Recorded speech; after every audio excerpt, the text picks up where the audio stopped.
عدس پختم. اولین بار درست کردم. گفتم اول برای شما بیارم، اگه خوب بود بعد بدم مانتی بخورم، اگه نه که... فکر کردی من جون فدم اول اینجا چک کنی بعد بدی شوهرت بخوره؟ به به. بیا.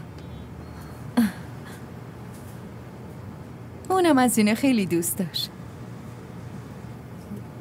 ولی اون موقع بلد نبودم درست کنم، اما الان یاد گرفتم.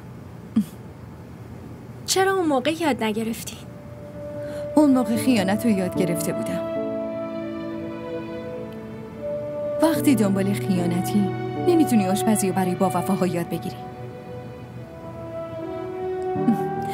بشین دیگه، الان یه چای درست میکنم.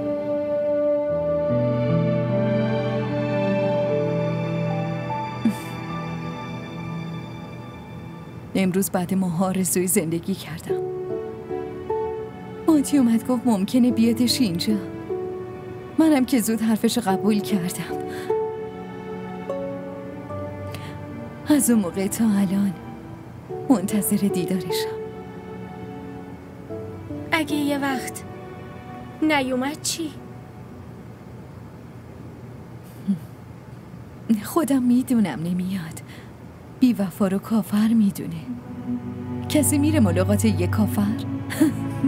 وگرنه بابا جونش به خوابش میره.